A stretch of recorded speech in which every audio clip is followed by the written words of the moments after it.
चूंकि दिल्ली एनसीआर आज न सिर्फ देश की राजधानी बल्कि एनसीआर क्षेत्र अपने आप में पूरे विश्व में एक अलग पहचान स्थापित कर रहा है। नोएडा के बारे में जब हम बात करते हैं तो नोएडा जब भी हम देखते हैं तो विकास की एक अलग गति को छू रहा है। ऐसे में ज़रूरी है कि हम हर एक पहलू पर बात करें। हमारे साथ जो खास मेहमान जुड़े हुए हैं इनके अनुभव को समझें और आप तक उन अनुभवों को पहुंचाएं, समझने का प्रयास करेंगे। सबसे पहले मैं रामकरण जी से शुरुआत करूंगी। रामकरण चौरसिया जी, आपने जिस तरह से संघर्ष करते हुए, मैंने आपकी स्टोरी पढ़ी कि कैसे आपने ठेले से केले को बेचा और उसके बाद इतना बड़ा व्यापार स्थापित किया है। सबसे पहले तो हम यही समझना चाहेंगे कि एक अर्श से फर्श तक उठने का सफ़र कितनी बड़ी चुनौतियों का सामना करते हुए आपने इस मुकाम को हासिल किया। क्या क्या इस दौरान आपको समस्याएं सामना करना पड़ा है, जिससे जो युवा आपको सुन रहे हों, जिनके मन में एक विचार हो कि नहीं मुझे भी एक व्यापार स्थापित करना है, वो आपसे मोटिवेशन ले सके। देखिए मैम, हम लोग गांव के हैं। मेरा एक छोटा सा शहर है उत्तर प्रदेश का, बस्ती ज़िला। मैं वहाँ से आता हूँ। हम लोग एक किसान के बेटे थे, तो किसान का बेटा खेती ही करता है ऑलमोस्ट। हम लोग खेती करके उतना ही अपना जीवन यापन कर सकते थे कि अगर हमारी खेती एक बार एक फसल नष्ट हो जाए तो हम 2 साल पीछे चले जाते हैं। तो मेरी जब छोटा था तभी से एक सोच थी कि हमारी अगर फसल नष्ट होती है, एक छोटा सा हम लोगों को जो डर था, अब तो सरकार आई जब से काफ़ी दिनों से, लगभग 10-15 साल से किसान का बीमा होने लगा है फसल का। लेकिन उसमें सबसे बड़ा मुद्दा है अभी भी कि पूरे क्षेत्रफल का 30% जो खेती होगी उसी का बीमा होगा। तो बाकी किसान का जो बीमा होता नहीं है, उसकी फसल ख़त्म तो पूरा ख़त्म हो जाता है।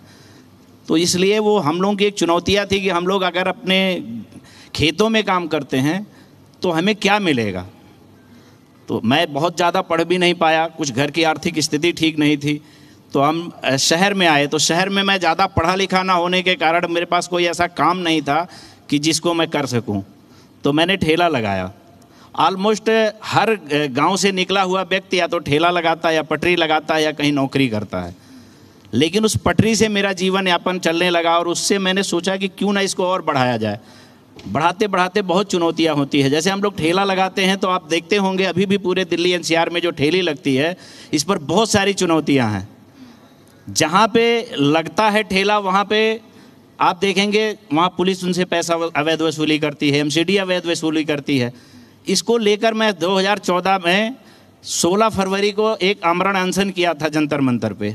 4 दिन का आमरण अनशन चला था और उसमें भारत सरकार से रेडी पटरी अधिनियम 2014 पारित हो गया था। वर्ल्ड में, दुनिया में भारत एक ऐसा देश है जहाँ पे रेडी पटरी के लिए कानून है, लेकिन उस कानून को बहुत सारे राज्य हमारे लागू अभी भी नहीं करते हैं। उसमें 4/6 की जगह उनको मिल जाएगी, एक मार्केट मिल जाएगी, जैसे चाइना में मार्केट है। चाइना में आप देखेंगे तो वही मार्केट जो सुपर बाज़ार बनती है, उसी में सुबह सब्जी बिकता है, दोपहर को उसी मार्केट पे वो बंद हो जाता है 11 बजे, और 11 से 4 बजे तक कपड़ा बिकता है, और फिर 11 से 4 बजे सब्जी और फल बिकता है। तो वो एक फिक्स जगह होती है। इसी तरह से भारत सरकार ने वो कानून लाया 4/6 की जगह। लेकिन बहुत सारी सरकारें, सबसे पहले मैं तो धन्यवाद दूंगा शिवराज चौहान जी को कि भारत की सरकार में सबसे पहले वो उस मध्य प्रदेश के मुख्यमंत्री जी थे, उन्होंने सबसे पहले कानून लागू किया था। ऐसे कई राज्य हैं, उत्तराखंड ने लागू किया, दिल्ली में भी लागू है, लेकिन उस पर कोई क्रियान्वयन नहीं हो रहा है, कोई काम नहीं हो रहा है। तो अभी भी आपको लगता है कि चुनौतियां हैं? बहुत सारी चुनौतियां हैं। अगर ये पूरे देश में रेडी पटरी पर 5 करोड़ लोग जीवन यापन करते हैं, आप समझिए प्रत्येक परिवार में अगर 5 लोग हैं तो 25 करोड़ लोग गरीबी रेखा के नीचे रहते हैं। जबकि इस कानून में है कि वह व्यक्ति जब 4/6 की जगह मिल जाएगी, 240 रुपया महीना आर्थिक देगा सरकार को योगदान। बिजली का कनेक्शन लग जाएगा तो बिजली का देगा। आप देखते होंगे सभी लोग कि हर मार्केट में बड़े बड़े बल्ब जलते हैं और वो अवैध तरीके से होते हैं। तो सरकार का तो घाटा है ही है। अगर वहाँ बिजली का कनेक्शन हो जाएगा तो मीटर लग जाएगा तो बिजली का बिल भी पे होगा और 240 रुपये भी पे होगा। ऐसे बहुत से गरीब आदमियों के लिए चुनौतियाँ हैं। अगर सरकार उस पर ध्यान दे तो आर्थिक आय भी होगी और गरीबी रेखा से 5 करोड़ लोग ऊपर भी जा सकते हैं। बिल्कुल। पीयूष द्विवेदी जी, चर्चा को इसी तरह आगे बढ़ाते हुए मैं आपसे समझना चाहूंगी, जब हम चुनौतियों की बात कर रहे हैं कि आज व्यापार के क्षेत्र में कई तरह की चुनौतियां हैं, रेहड़ी पटरी का जिक्र अभी हमारे सामने करण जी ने जिस तरह से किया है, आप एक सोशल वर्कर भी हैं, व्यापारी भी हैं, किस तरह से मानते हैं कितनी बड़ी चुनौतियों का आज एक व्यापारी वर्ग सामना कर रहा है और आपके हिसाब से उनके सुझाव के लिए क्या कदम उठाए जाने चाहिए? नमस्कार मैम, मैं कहना चाहता हूं कि आजकल व्यापारी वर्ग जो चुनौतियों का सामना कर रहा है उसके लिए हमें सरकार जो हमारी बहुत सहायता कर रही है, उन्होंने हमारी फैसिलिटीज़ बहुत बना दी हैं जी, हम अपनी बात उन तक पहुंचा सकें। जैसे आप लोगों ने आज ऑर्गेनाइज़ किया है, इसके अभी हम बात कर रहे हैं वही सरकार तक पहुँचेंगी, उससे हमें बहुत बेनिफिट मिलता है व्यापारियों को। अब जैसा हम दूसरा जैसे हमने भी फेस किया, बनारसी जीरा हमने लॉन्च किया है अभी, ये इसके लॉन्च करने के लिए हमें बहुत प्रॉब्लम फेस करनी पड़ी, क्योंकि आज की डेट में जितने बनारसी जीरा चल रहे मार्केट में चल रहे हैं वो लाहौरी जीरा, काबली जीरा, अफगानी जीरा के टाइप नाम से चल रहे हैं। हमारे देसी नाम से कोई थोड़ा माइक ऊपर करके, हमारे नाम से कोई नहीं चल रहा था, इसलिए हमने सोचा कि एक ऐसा नाम से बनाया जाए जिससे हमारे देश की संस्कृति भी जुड़े और लोगों को पता भी चले कि हमारा क्या संस्कृति है, इसलिए हमने बनाया बनारसी जीरा के नाम से। और ये जीरा जो है आज की डेट में, हम प्राचीन काल से हमारे दादी नानी, जब हम छोटे बच्चे होते हैं हमें घर में यही जीरा, गर्मियों में नींबू शिकंजी, जीरा शिकंजी पिलाई जाती थी, यही सोच के हमने इसको बनाया। अब इसको हम लॉन्च कर रहे हैं धीरे, नॉर्थ इंडिया में भी इसको हमने लॉन्च कर दिया है पूरी तरह। अब धीरे धीरे हम वेस्ट में और साउथ की तरफ बढ़ रहे हैं। बिल्कुल। अब जब हम एनसीआर क्षेत्र की बात कर रहे हैं तो राहुल जी, पूरे एनसीआर में हरियाणा को भी हमने जिस तरह से जगह मिली है, एनसीआर के कुछ क्षेत्र जो आप स्पेसिफिकली जहां पर आपका फोकस है, मैं बात सोनीपत की करना चाहूँगी। ऐसी क्या बड़ी वजह आप मानते हैं कि गुरुग्राम की जब हम बात करेंगे, गुरुग्राम में इतना उद्योग स्थापित है, अपने आप में मिलेनियल सिटी के नाम से जाना जाता है, फरीदाबाद भी अपने आप में एक स्थापित सिटी है, लेकिन सोनीपत आखिर इतना पिछड़ा क्यों रह गया है? देखिए मैम, सोनीपत के अंदर सबसे बड़ी प्रॉब्लम ये थी, सारे आंदोलन सोनीपत ने ही झेले हैं, तो सबसे ज़्यादा दर्द भी सोनीपत ने ही झेला है। तो अब अगर कुछ अच्छा आएगा तो वो भी सोनीपत के पास आने वाला है। उसके बहुत सारे रीजंस हैं ma'am, considering the situation there. वहाँ पे आप देखिए KMP KGP जो एक्सप्रेस वे है वो 1998 का प्रोजेक्ट था, लेकिन वो कंप्लीट कब हुआ? 2016 में। It takes almost a decade, मतलब 2 डिकेड के करीब का समय लग गया उस एक्सप्रेसवे को बनने के लिए, और उससे अप्रॉक्सीमेटली 15 एक्सप्रेसवे कनेक्टेड हैं। आज के टाइम पे हम चाइना से अपने आप को कंपेयर करते हैं कि भैया हम चाइना से पे इतना डिपेंडेंट क्यों हैं, लेकिन जब हम इंफ्रास्ट्रक्चर की बात करते हैं तो चाइना हमसे कई साल आगे है। अब लेकिन हरियाणा सरकार, भारत सरकार और दिल्ली सरकार तीनों मिलके काम कर रहे हैं, हमारी तरफ बहुत डेवलपमेंट आ रहा है। अगर आप देखेंगे तो वहाँ पे कॉयलर्स इंडिया की एक रिपोर्ट भी आई है जिसके तहत ये बताया गया है कि ऑल ओवर इंडिया में 3rd नंबर जो ग्रोइंग सिटी होगी that will be Sonipat, and north India की नंबर 1 सिटी जो होने वाली है that will be Sonipat for next 5 years. बिल्कुल, और विकास पूरे दिल्ली एनसीआर का हो रहा है, और इसी विकास के मुद्दे पर आज हम यहाँ बात करने के लिए जुड़े हुए हैं। किसी भी राज्य के और क्षेत्र के विकास के लिए उद्योग बहुत बड़ा विषय होता है। मैं आप ही के साथ रामकरण जी चर्चा को और आगे बढ़ाते हुए समझना चाहूँगी, क्योंकि अभी आपने चुनौतियों के बारे में जिक्र किया है कि चुनौतियाँ, हम किसी भी व्यवसाय की बात करें, क्योंकि आप रेहड़ी पटरी वाले जोन से आप निकले हुए हैं तो आपको बखूबी वो मालूम है, लेकिन एक समस्याओं का जब हम सामना करते हैं तो उसमें कितना ज़्यादा महत्वपूर्ण योगदान सरकार का हो जाता है। जिस तरह से आपने चुनौतियों का जिक्र किया है, तो आपको किस तरह से सहयोग शुरू से लेकर अंत तक अब तक मिला है और आगे क्या कुछ उम्मीदें हैं सरकार से आपको? देखिए, सबसे पहले रेहड़ी पटरी कौन लगाता है? जो एकदम कहीं नौकरी से हार जाता है, कहीं शहर में आता है और कुछ भी नहीं पाता है, सरकारी तो छोड़ दीजिए, उसे प्राइवेट जॉब भी नहीं मिलती है, तब वो जाता है रेहड़ी पटरी पर। और बहुत सारे ऐसे पढ़े लिखे लोग हैं जो BA B.Ed सब कुछ किए हुए हैं, लेकिन उन्हें नौकरी नहीं मिलती है, तो लास्ट में वो आके किसी शहर में रेहड़ी पटरी पर ही अपना गुजारा करते हैं। तो ऐसा नहीं है, अगर आप जाएंगे बहुत सारे मार्केट में, हम तो हर दिल्ली के लगभग 800 मार्केट है, सब में लगभग घूमे हैं, लगभग 20% लोग पढ़े लिखे, और वो भी इतना हाई क्लास के पढ़े लिखे लोग हैं कि जिनको जॉब नहीं मिली है। अब उन्होंने पूरी चुनौतियों को अपनी ज़िंदगी में झेला और लास्ट में उन्होंने क्या चुना? क्योंकि जीवन तो यापन करना ही है, तो उन्होंने उस पटरी को चुना जिससे भारत सरकार को कोई लाभ भी दिखता नहीं है। लेकिन अब मैं वही चीज़ अभी पहले आपको बताया कि 240 रुपया पर दुकान से आपको आय होगी, बिजली जो आपकी फ्री जलती है वो मिलेगी। तो अगर उसको पूरी तरह से रेहड़ी पटरी अधिनियम 2014 लागू कर दिया जाए पूरे देश में, 25 करोड़ जनता 5 साल में गरीबी रेखा से टैक्स पेड हो जाएगी, क्योंकि रोजगार ही एक ऐसा चीज है। आप देखिए जितने भी विकसित देश हैं वो सब लोग रोजगार करके ही आगे बढ़े हैं। हमारे जैसे कम पढ़े लिखे लोग भी रोजगार करके ही आज यहाँ आपके साथ बैठे हैं, नहीं तो हम लोग नहीं बैठ सकते थे। तो रोजगार को बढ़ावा देने के लिए सरकार ने बहुत सारे कदम उठाए हैं, ऐसा नहीं है कि सरकार ने कदम नहीं उठाए। योजना लागू की, जैसे रेडी पटरी के लिए उन्होंने 10,000 20,000 रुपया लोन का कर दिया, बहुत बढ़िया योजना है। जिसके पास पटरी नहीं, पैसे नहीं होते, वो 20,000 का लोन ले लेता है, 15,000 का वो अपना पटरी पे सामान बेच लेता है। लेकिन उसकी चुनौतियाँ सबसे बड़ी बात क्या है कि वो 20,000 लोन लेके लगाता है और MCD उसके सामान को भी उठा ले जाती है और कोई पर्ची तक है। आप सोचिए, इमेजिन करिए, एक आदमी, गरीब आदमी, कहीं से कुछ व्यवस्था नहीं हो रहा और 20,000 रुपया लोन लेता है, जो मोदी जी ने लागू किया है रेडी पटरी के लिए कानून, उससे 10,000 20,000 वो लोन पाता है और उसको सामान लाता है और बेचने के लिए, जिससे उसका जीवन यापन होगा। क्योंकि उसे जो 4x6 की जगह मिलनी थी, मार्केट नहीं बन पाई उस कानून के तहत, और उसका सामान उठा के MCD ले जाती है, पैसा नहीं देती। लेकिन आपको क्या लगता है कि ये समस्या, वाजिब समस्या आप उठा रहे हैं, लेकिन क्या देश में इस समस्या को इतनी बुलंदी के साथ उठाया जा रहा है? नहीं उठाया जा रहा है। क्या है कि सबसे बड़ी, जब तक सरकारें उस पर अमल नहीं करेंगी, हमारे देश की चाहे वो कोई भी सरकार हो, जब तक गरीबी रेखा हटाने के लिए काम नहीं करेंगे, तब तक ये गरीबी नहीं हट सकती है। क्योंकि गरीब आदमी का, जो मैंने अभी कहा आपसे, कि अगर वो 20,000 का लोन ले लिया और 20,000 का सामान लेके आया और उसकी सामान को उठा ले गई MCD और छुड़ाने के लिए 5,000 मांग रही है, तो वो 5,000 लाएगा कहाँ से? जब 20,000 पहले से लोन है, लोन तो चुकाना ही पड़ेगा, 5,000 अलग से कहाँ से लाएगा? इस समस्या के लिए कोई ना कोई जैसे कानून में प्रावधान है कि भाई आप 4x6 का जगह दे देंगे, कोई उसका सामान नहीं उठाएगा, तो वो सेफ तो हो जाएगा। जो आदमी पुलिस को पैसा देके, MCD को पैसा देके किसी मार्केट में लगा रहा है। बिल्कुल सही बात आपने जिक्र की, और इसी को आगे बढ़ाते हुए पीयूष जी, मैं आपसे इस पूरे विषय पर चर्चा को आगे बढ़ाऊंगी कि एक सोशल वर्कर होने के नाते क्या ऐसे कदम उठाए जाने चाहिए कि अगर छोटे व्यापारी, खास तौर पर क्योंकि एक छोटे व्यापार को बढ़ाने के लिए उसे बहुत मेहनत करनी पड़ती है, बहुत तरह की समस्याओं का सामना करना पड़ता है, तो ऐसे क्या कदम होने चाहिए जिससे एक व्यापारी को किसी तरह की चुनौतियों का सामना ना करना पड़े और कम सामना करना पड़े अगर ऐसी समस्या आती है? तो जैसे आपने बताया अभी कि उनके लिए एक निश्चित स्थान होना चाहिए कि वहाँ उनको लाइसेंस मिल जाए, तहबाजारी मिल जाए, जिससे वहाँ बैठ के वो काम करें निश्चित होकर, उनको क्या वहाँ तंग ना करे। और उन पर बिजली का बिल मीटर लग जाएगा तो उनको गवर्नमेंट को इनकम होनी शुरू हो जाएगी, उनको भी खतरा नहीं रहेगा कि वो उठा के ले जाएगा, उनका सामान सेफ है।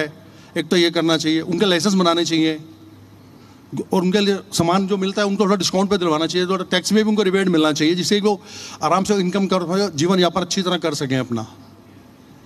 असल मायने में आपको लगता है कि सरकार की ओर से, चाहे MSMEs की हम बात करें या छोटे व्यापारों के लिए जो सरकार की ओर से लगातार घोषणाएं की गई हैं आत्मनिर्भर भारत बनाने की दिशा में, तो क्या आपको लगता है कि इन योजनाओं का असर धरातल पर पहुंच रहा है और व्यापारी वर्ग को इसका लाभ मिल पा रहा है?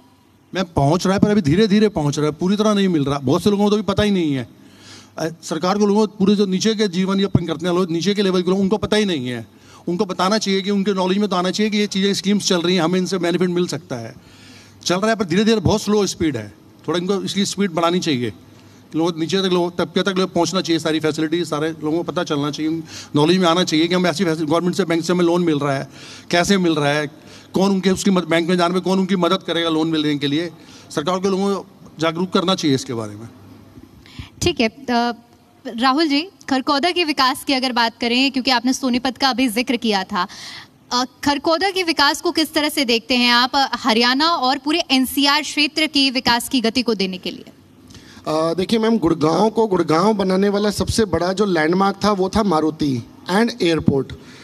अब सोनीपत खरखोदा का जो एरिया है उसको देखो, खरखोदा के अंदर ऑलरेडी मारुति 800 एकड़ का प्लांट डाल रहा है, उसके साथ में सुजुकी का प्लांट आ रहा है 100 एकड़ में, इसके साथ मदरसन, सुमी, JBM, मतलब it will be an EV park. और आपको भी पता है ma'am, electricity, electric cars, electric truck, electric bus, whatever is it is, ये फ्यूचर है।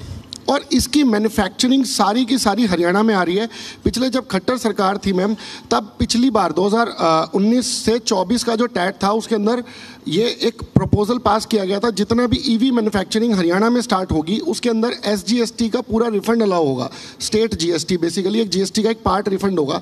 तो उस वजह से हर कोई चाहता है कि हम हरियाणा के अंदर मैन्युफैक्चरिंग स्टार्ट करें। अब हरियाणा के अंदर फरीदाबाद गुड़गांव ऑलरेडी फुल है। जो NCR से रिलेटेड एरिया है वो सोनीपत है, और सोनीपत के अंदर खरखोदा के अंदर बहुत सारा लैंड बैंक सरकार के पास है, जो सरकार धीरे धीरे करके सारा अलॉट कर रही है। व्यापार की बात करते हैं, अगर हम बिजनेस की बात करते हैं तो देखिए, अगर आपको जगह जो लैंड है अगर वो इतनी कॉस्टली मिलेगी, सपोज मैं दिल्ली की बात करूं या गुड़गांव की बात करूं, लैंड के रेट्स इतने हाई हैं कि एक बंदा अपना बिजनेस स्टार्ट करे तो करे कैसे? इतना कॉस्टली लैंड लेके अगर आप काम करोगे तो कंस्ट्रक्शन कैसे करोगे, मशीन्स कैसे लगाओगे? लेकिन चूंकि हरियाणा के अंदर अभी भी एक लैंड स्पेस ऐसा अवेलेबल है, तो इसीलिए हर बंदे का फोकस खरखोदा सोनीपत के आसपास बहुत ज़्यादा इस टाइम हो रहा है। रामकरण जी, जब कोई व्यक्ति संघर्ष करके उठता है तो उसे हर एक चुनौतियों का बखूबी अंदाजा होता है। बात अगर हम इन 25 सालों की करें, शुरुआत चूंकि आपके लगभग इसी दरमियान हुई है, तो आप साल 2000 से लेकर 2025 में आज हम हैं, कितना बदलाव देखते हैं आप? चाहे नीतियों की बात हो, नीति की बात हो, नियत की बात हो, किस तरह से देखते हैं इन 25 सालों के अंतराल को? देखिए, 25 साल पहले जो लोग हमारे देश में बहुत कम विकास था विकास तो प्रगति शुरू से, जब से देश आज़ाद हुआ जब से है, लेकिन इन 25 सालों में आप देखेंगे बहुत सारा विकास हुआ है। रोड का देख लीजिए, लोगों के आय का, सब तरफ से विकास हुआ है। महंगाई भी उसी तरह बढ़ी है। विकास किसी चीज़ में पीछे नहीं रहा। जैसे हम लोग पहले खेती करते थे तो हमारे खेती में कुछ नहीं मिलता था। आज जब अभी आपने चलाया है मेरे बनाना की खेती का, ये बनाना की खेती मैं यूपी में करता हूँ, मेरा अपना जो खेत है, और काफ़ी खेत मैं लीज पे लेता हूँ। तो हम लोग जो पहले इस खेतों से कमा नहीं पाते थे, जब हम लोग गन्ने की खेती करते थे, हम लोग गन्ने की खेती में उतना ही कमा पाते थे जितना एक मिनिमम होता था, जैसे जीवन यापन होता था। लेकिन बनाना एक ऐसा चीज़ है कि जब से इंपोर्ट होने लगा, इन 25 सालों में, इन 15-20 सालों में तो काफ़ी इंपोर्ट होने लगा, अब बहुत ज़्यादा जाता है। आज के रेट में बनाना का रेट अभी 2500 से 3000 रुपये का रेट था एक हफ्ते पहले, आज भी 2200 रुपये का रेट है। 2200 रुपये का रेट है, जबकि इस लगभग 1 क्विंटल बनाना पैदा करने में 700 रुपये की लागत आती है किसान की। लगभग कई बार अगर बढ़ गया तो 800 भी आ जाती है, लेकिन 700 से कम नहीं आती है। पहले ये 700-800 का बिकता ही था, तब 500 की लागत आती थी, 450 की लागत थोड़ी सी कम हुई, क्योंकि सरकार इस पर सब्सिडी देती है।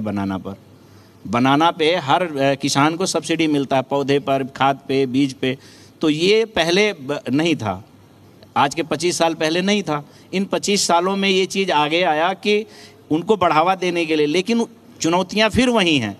जिस स्टेट में या जिस ज़िले में 30% से कम बनाना की खेती होती है, वहाँ फिर वो किसान को लाभ नहीं मिलता है, इंश्योरेंस का लाभ नहीं मिलता है। ये वाला तो मिल जाता है सब्सिडी वाला, लेकिन इंश्योरेंस का लाभ। और बनाना की खेती एक ऐसी चीज़ है कि गन्ने से डबल रेट में बिकता है। अगर उसका इंश्योरेंस हो जाए तो किसान सेफ हो जाता है। आंधी तूफान में बनाना गिर गया तो सब फसल खत्म हो गई, तो पूरा पैसा उसका लॉस हो जाएगा। लेकिन अगर इंश्योरेंस है तो उसका लॉस नहीं होगा, कम से कम उसकी पूंजी तो वापसी हो जाएगी। तो वो एक बहुत अच्छी आय का स्रोत है। अगर कोई किसी के पास 20 किला ज़मीन है और वो 20 किला गन्ना लगाता है और वही 20 किला अगर केला लगाता है, तो 40 केले की पैदावार उसको मिलेगी और सब्सिडी अलग से मिलेगी। तो ऐसा नहीं है, बहुत सारी चीज़ें। हमने खुद अपने खेतों में केला लगाना शुरू किया। हम बिजनेस के साथ साथ खेती को भी बहुत तहजीब दिए, क्योंकि हम लोग किसान के बेटे थे। हमने खुद खेती की और खेती किए हुए हैं, आज भी हम लोग खेती कर रहे हो। खेती से भी हमें बहुत अच्छी आय होती है और हमारे दोनों फसलें यही इसी साथ में चक्र में चलती हैं। तो बदलाव तो बहुत आए हैं, लेकिन करने की भी ज़रूरत है। जो बदलाव आए हैं, इन बदलाव में हमारे नौजवान लोग किसान बनना नहीं चाहते हैं। आप देखते होंगे यूट्यूब पे बहुत सारे लोग अरबपति करोड़पति दिखाते हैं, किसानी से तो दिखाते हैं। किसी ने कोई छोटा सा कोई मछली पालन कर लिया, कोई एक व्यवसाय। जब तक आप खेती को व्यवसायीकरण नहीं करेंगे, तब तक आप खेती से कुछ भी नहीं कमा सकते। ये मेरा मानना है, क्योंकि मैंने यही किया। हम लोग खेती जब करते थे जीवन यापन के लिए, तो हमें उतना ही मिलता था।